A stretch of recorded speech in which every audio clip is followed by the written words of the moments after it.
Olá, pessoas! Eu sou Natasha Henneman, este é o Redemunhando, sejam muitíssimo bem-vindos. Hoje eu vou comentar sobre esses dois livros que eu finalizei no mês de setembro de 2024, Em Sintonia, da Jéssica Anitelli, e Mar Sem Fim, do Amir Klink. E eu vou começar por este, publicado pela Companhia das Letras. É um dos meus 40 livros de não ficção para ler antes dos 40. Não é a primeira vez que eu leio Amir Klink. Eu já li dele o 100 Dias Entre Céu e Mar, gostei muito. Na verdade, eu ouvi em audiobook, narrado pelo próprio Amir Klink, achei excelente.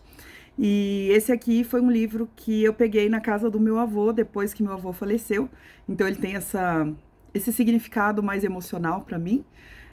O Amir Klink, nesse livro, narra a circunnavegação que ele fez na Antártida, sozinho, e é um livro, assim como 100 Dias Entre Céu e Mar, em que ele narra bastante as questões náuticas, ele dá alguns dados técnicos, fala bastante dos nomes de coisas do navio, enfim, que para mim não é o mais interessante, mas o que eu gosto nos textos do Amir Klink são as reflexões que ele traz nessa viagem solitária e principalmente uma atitude de maravilhamento que ele tem diante de tudo que ele está vivendo, seja das coisas mais perigosas, seja das coisas mais isoladas.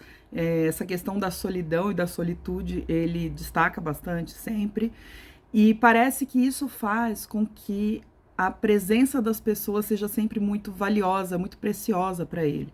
Ele é grato por ter pessoas ao redor dele que o ajudam. Ele está solitário ali no barco, mas a todo momento ele tenta conseguir conexão ou contato com as pessoas que ele conhece em terra, a família dele, as filhas, a esposa. Então é sempre muito bonito ver as reflexões do Amir Klink e essa gratidão, esse encantamento que ele tem pelo mundo. Gostei bastante do Mar Sem Fim.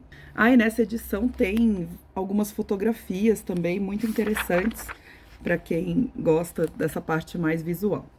E também finalizei em setembro o livro Em Sintonia, da Jéssica Anitelli, que é um livro sobre o Felipe, um menino que está entrando no terceiro ano do ensino médio, que é aquele ano bem difícil de vestibular. Ele ainda tem alguns agravantes. Primeiro, que acabou de passar pela pandemia, então os primeiros anos do ensino médio dele foram pandêmicos, à distância, e agora que eles estão voltando para o presencial. Além disso, os pais dele trabalham na escola, a mãe é professora e o pai é coordenador, e ele tem todas as questões da adolescência mais comuns, né? Então, relacionadas aos colegas de classe, relacionadas a um crush que ele vai desenvolver, uma paixonite ali, a carreira e aos estudos.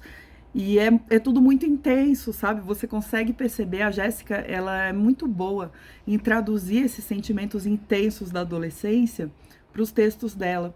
Eu sempre acho isso muito bacana da parte da Jéssica.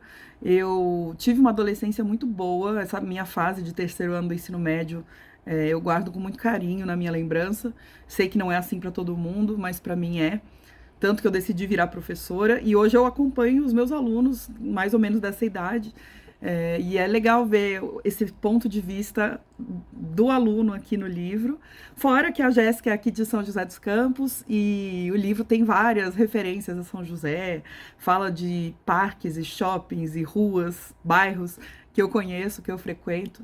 Então, isso foi muito legal. Jéssica, parabéns por mais essa publicação. E editora seguinte, Jéssica, obrigada por terem me enviado o livro também. Bora falar sobre outras duas leituras que eu finalizei em setembro. Os Fuzis e as Flechas, História de Sangue e Resistência Indígena na Ditadura, de Rubens Valente. E também falarei de 12 Dias, de Tiago Feijó. Esse, Os Fuzis e as Flechas, publicado pela Companhia das Letras, também está na minha lista dos 40 livros de não ficção para ler antes dos 40 anos, mas eu tinha colocado de um jeito genérico, que eu queria ler algum livro dessa coleção, que é a coleção Arquivos da Repressão no Brasil. E esse sempre foi o que mais me chamou. Eu me interesso muito pela questão indígena, e nesse caso é um livro de um jornalista, Rubens Valente, que vai fazer um compilado de depoimentos e de narração de situações que ocorreram durante o período da ditadura empresarial militar relacionados aos povos indígenas. Então aqui ele vai falar de muitas coisas, cada capítulo é como se fosse um episódio desse período, Então, por exemplo, ele vai falar da criação e da extinção de alguns órgãos de proteção ao índio, o SPI, a FUNAI. Ele vai falar em outro capítulo sobre a construção da Transamazônica, como isso afetou os povos indígenas ao redor. Ele vai falar sobre as missões religiosas que iam até esses povos indígenas, o que aconteceu a partir disso. Então, um livro bem denso, assim, a linguagem dele é tranquila, porque é uma linguagem jornalística, mas, ó a letrinha, né, eu folhei para vocês verem o tamanho da letra, bem pequenininha mesmo. Foi um livro demorado de ler, mas muito pelo peso da temática, porque, afinal de contas, a gente começa a perceber que nesses episódios todos que ele vai contando, existem certos padrões de violência, de agressão que são cometidos contra os povos indígenas, de negligência também do Estado, de empresas do agronegócio, da mineração, enfim. E isso é uma constante na história do Brasil. Isso não acontece só na ditadura militar, isso acontece hoje em dia, isso acontece no Brasil colônia, no Brasil império. Então, isso é uma das estruturas que perpassa o nosso país e parece que não muda nunca, dá uma agonia ler sobre isso. Ao mesmo tempo, é muito necessário que a gente conheça essa história, conheça esse passado que parece tão atual, e é muito atual, de fato. Um livraço, recomendo para quem gosta de estudar esse período da ditadura militar no Brasil, quem gosta das temáticas indígenas, livro imprescindível. E também li em setembro o livro 12 Dias, de Tiago Feijó, pela editora Literalux. Lemos esse livro para o piquenique literário de setembro. O autor esteve presente no piquenique e foi muito bacana a conversa. Nós podemos tirar algumas dúvidas, fazer alguns comentários na presença dele, que foi muito simpático, muito solícito. Esse livro conta a história de uma relação entre um pai e um filho, só que é uma relação bastante distante, bastante conturbada. O filho se chama Antônio e o pai se chama Senhor Raul. Eles não se veem há 15 anos, o pai só liga no dia do aniversário do filho, assim, para cumprimentar, mas nada mais do que isso. E num determinado dia, o Senhor Raul liga para o Antônio para pedir ajuda para ir até um hospital. O senhor Raul mora em outra cidade, o Antônio larga o trabalho dele, vai até a cidade de Lorena, que é onde o senhor Raul mora, e leva o pai dele para o hospital. Só que chega lá, as coisas se complicam. Uma dor que ele vinha sentindo e que parecia não ser tão grave, começa a ficar pior e pior, a situação toda ali de saúde do pai dele.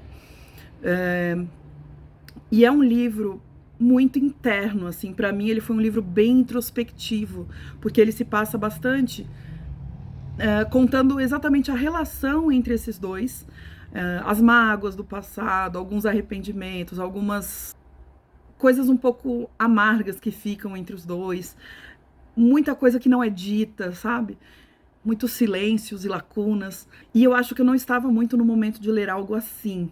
Eu tô gostando muito de livros com histórias em que tem ação, coisas acontecendo, que me prendam um pouco no livro. Livros mais introspectivos não têm sido as minhas melhores leituras. Eu gostei do livro, eu gostei da escrita do autor, eu quero ler mais coisas do Tiago Feijó. Eu acho que tem personagens bem construídas ali nesse livro. Para mim, por exemplo, o próprio Senhor Raul é o melhor personagem dessa história. E gostei do final, aliás, eu acho que da metade para frente o livro ganha corpo, ganha força na parte da história mesmo. E é isso, gostei da leitura, recomendo para quem gosta de livros mais introspectivos. E é isso aí, espero que vocês tenham gostado dos comentários. Deixa um coração, um joinha para mim e um comentário também aí embaixo, tá bom? Um beijo, até o próximo. Tchau.